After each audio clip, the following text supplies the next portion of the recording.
가릉가 왕의 보리수 산왕.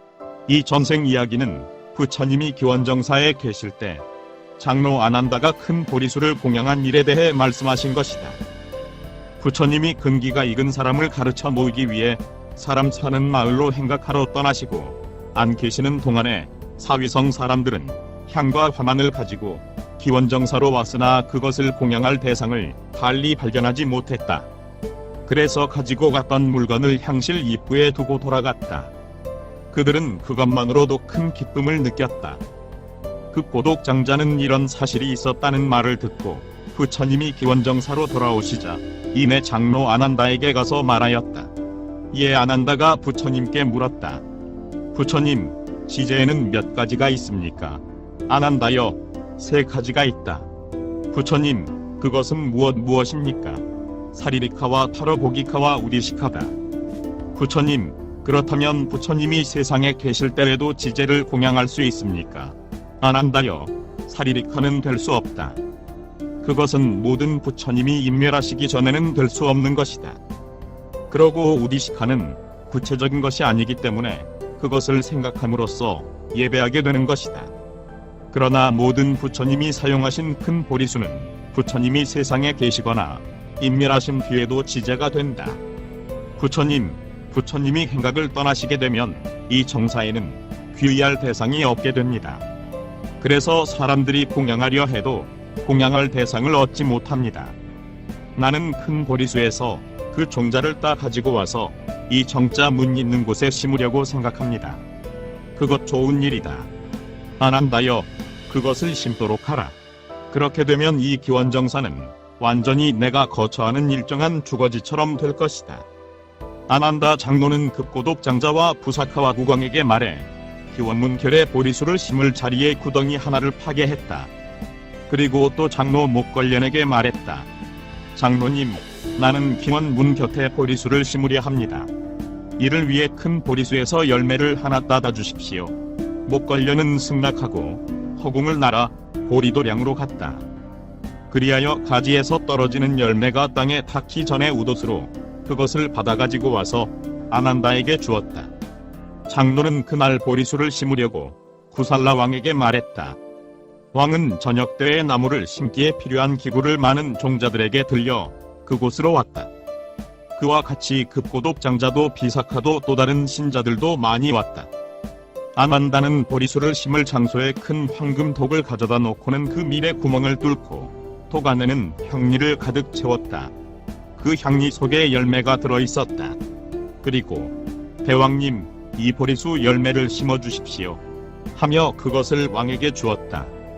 그러나 왕은 이 국왕이란 것은 영원히 내 손에 있는 것이 아니다. 그러므로 이것을 심는 데는 저 급고독장자가 가장 적당하다 생각하고는 그 열매를 장자에게 건네주었다.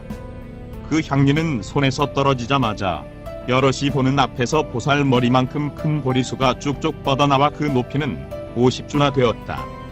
그리고 사방과 위로 5개의 큰 가지를 내는데 그것이 또 50주나 되었다. 그리하여 그 순간에 그 나무는 기원의 나무 가운데서 가장 뛰어난 왕나무가 되었다. 참으로 훌륭한 기적이었다. 왕은 800개의 황금과 백은 항아리에 향수를 채우고 거기 가득히 청년화를 담아 장식하고는 그것을 그 나무 주위에 흩고 쏟았다. 그리고 향수가 가득한 항아리를 한 줄로 거기 벌려놓았다. 또 7보의 누문을 세웠다. 참으로 훌륭한 공양이었다. 부처님께서 큰 보리수 밑에서 성취하신 그 성취법을 지금 내가 심은 이 보리수 밑에 앉아 다시 한번 이루어 주십시오. 많은 사람들을 위해서입니다. 아난다야, 무슨 말을 하느냐? 내가 대보리좌에 앉아 성취한 그 성취법을 또 여기 앉아 성취한다면 그때는 이 대지간의 몸을 지탱하지 못할 것이다. 부처님, 많은 사람들의 이익을 위해서입니다. 이 장소가 지행할 수 있는 데까지 부디 이 보리수 밀에서 성패법의 안온함에 잠겨주십시오. 어느 날 밤 부처님은 그 나무 밑에서 성패법의 안온함에 잠겨 계셨다. 아난다 장로는 구살라 왕과 기타 사람들에게 알려 보리수제라는 것을 열었다. 그리하여 그 나무는 실제로는 아난다 장로가 심은 것이기 때문에 아난다 보리수라는 이름으로 알려졌다. 그때 비구들은 법당에 모여 법우들 아난다 존자는 부처님이 세상에 계실 때에도 보리수를 심어 큰 공양을 올렸다. 참으로 대덕장로다 하며 이야기하고 있었다. 부처님은 거기 오셔서 비구들이여 그대들은 지금 무슨 이야기로 여기 모여 있는가 고 물으셨다. 비구들이 사실대로 살으자 부처님은 비구들이여 그것은 지금만이 아니다.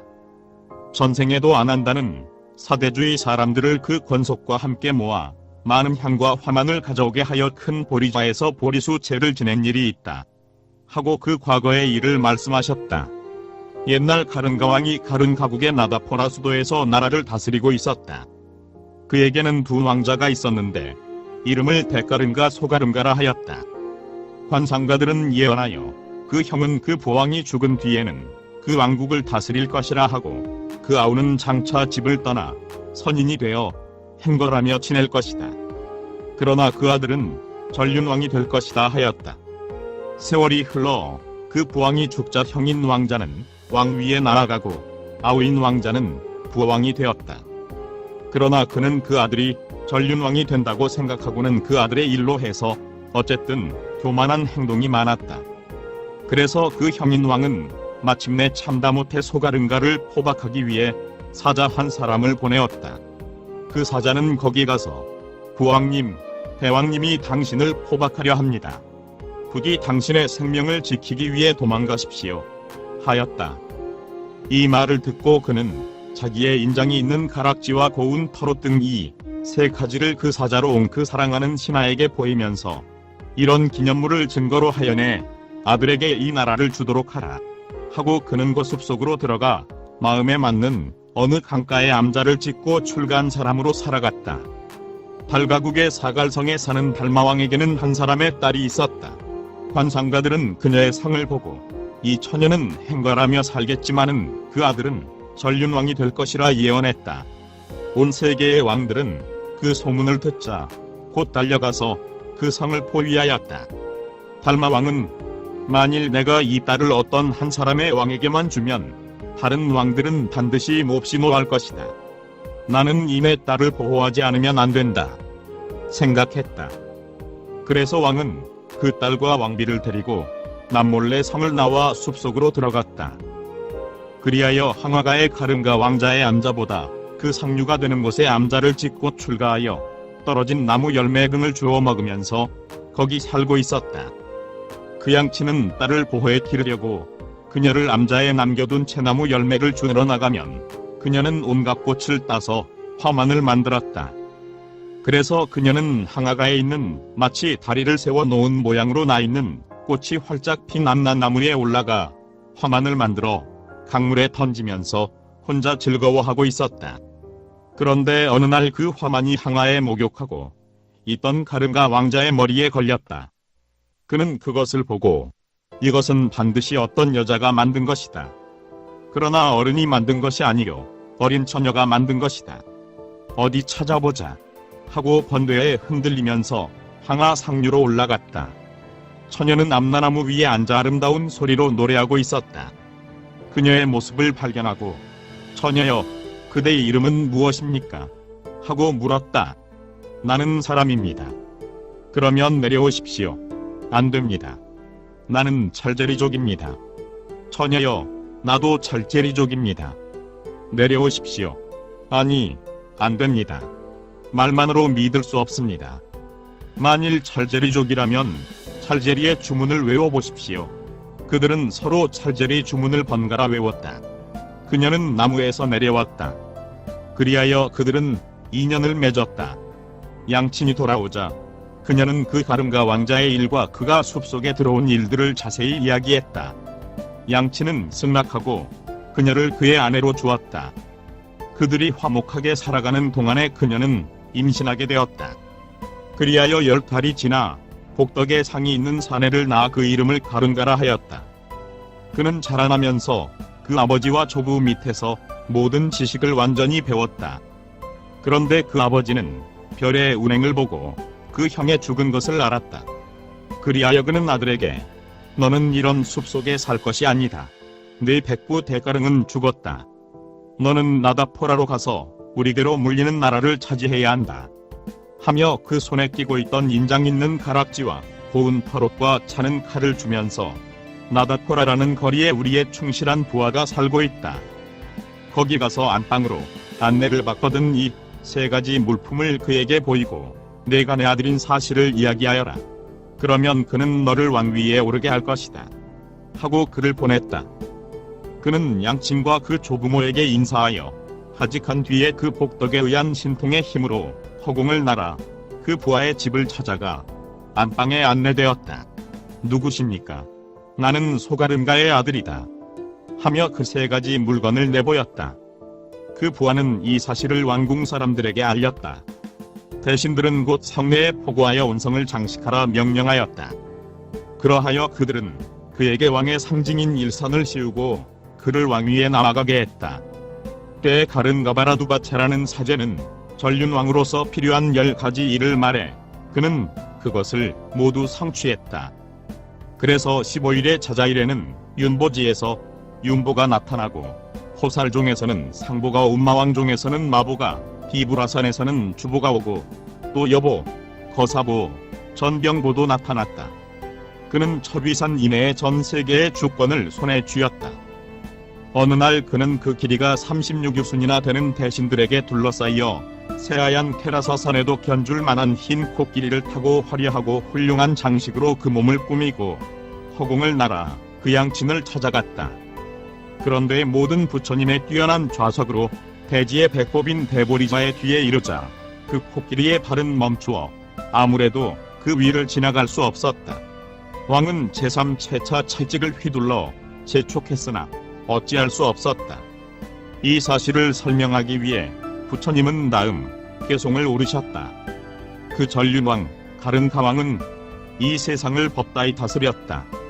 그는 지금 힘센 코끼리 타고 저 보리나무의 곁으로 온다.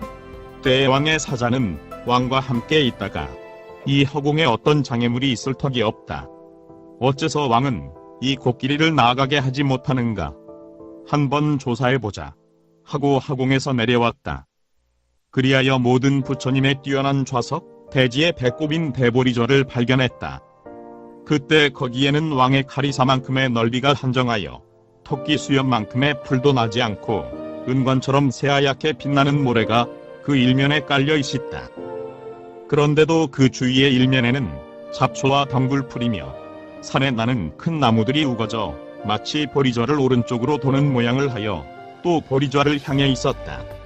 사제는 그 지역의 일대를 관찰한 뒤 여기는 확실히 모든 부처님이 일체의 번뇌를 모두 없앤 곳이다. 그러므로 비록 제석 신왕과 같은 큰 신으로도 이 위를 지나갈 수 없다. 생각하고 가름가왕의 앞으로 나가 보리좌의 모양을 말하고 또 왕에게 코끼리에서 내리라고 아뢰었다. 이 사실을 설명하기 위해 부처님은 다음 개송을 읊으셨다. 가른가바라두바차는 가른가왕에게 그것을 말하였네.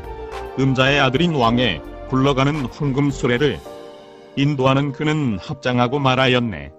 대왕이여 내리시오.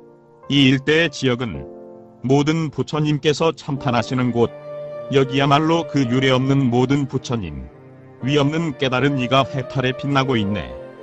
이 지역에는 나는 잡초도 또 덩굴 풀도 오른쪽으로 도는 모양으로 돌고 있나니 이 지역이야말로 대지와 함께 영원하다고 우리들은 들었네. 대왕이에요.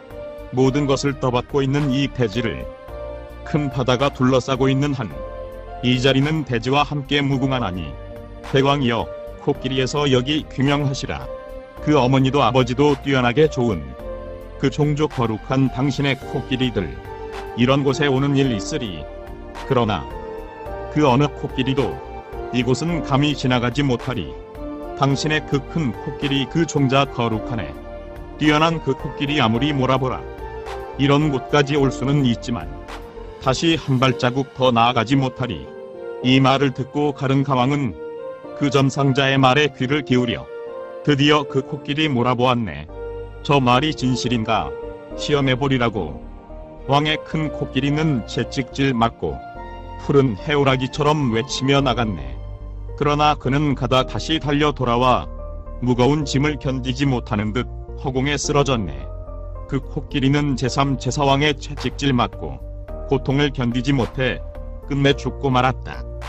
그러나 왕은 그 코끼리가 죽은 줄은 모르고 그 등에 그대로 앉아 있었다. 그러자 사제는 대왕님, 그 코끼리는 벌써 죽어 있습니다. 다른 코끼리를 몰고 오도록 준비하십시오. 이 사실을 설명하기 위해 부처님은 다시 다음 개송을 읊었다. 가름가바라 두바차는 그의 가름가 왕에게 빨리 알려 말하였네. 다른 코끼리 오도록 하시오.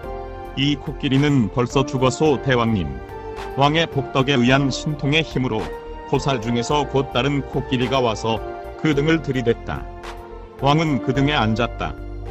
그와 동시에 죽은 먼저 코끼리는 땅바닥에 떨어졌다.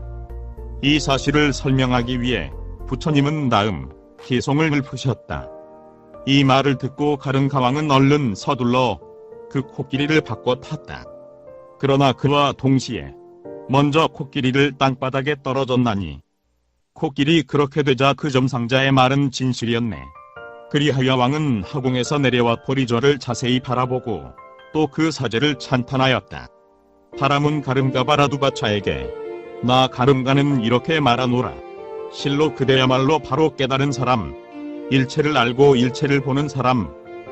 그러나 바라무는 이 과한 칭찬을 받기를 거절하고 도리어 자기의 경허한 입장을 지켜 모든 부처님이야말로 그런 분이라 하고 그것을 찬탄했다. 이 사실을 설명하기 위해 부처님은 다음 개송을 읊으셨다. 그 과한 찬사를 받아들이지 않고 가름가 바라무는 말하였나니 대왕님, 나는 상자에 불과하고 모든 부처님이야말로 일체를 아느니다. 일체를 알고 일체를 보는 모든 부처님.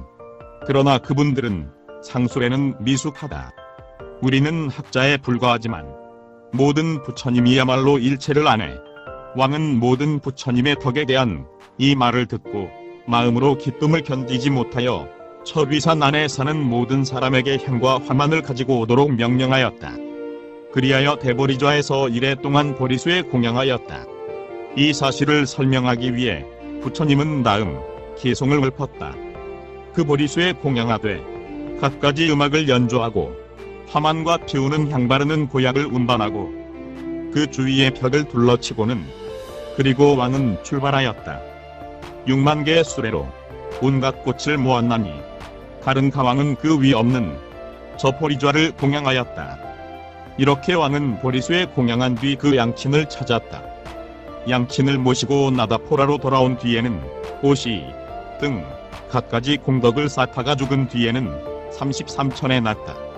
부처님은 이 이야기를 마친 뒤에 비구들이여 아난다가 보리수에 공양한 것은 지금만이 아니요 전생에도 그러했다 하고 그때 그 가릉가왕은 지금의 저 아난다요 그 가름가바라두차는 바로 나였다 고 말씀하셨다. 구독과 좋아요를 클릭해 주시면 불교 전파 및 불경 보급 사업에 많은 도움이 됩니다.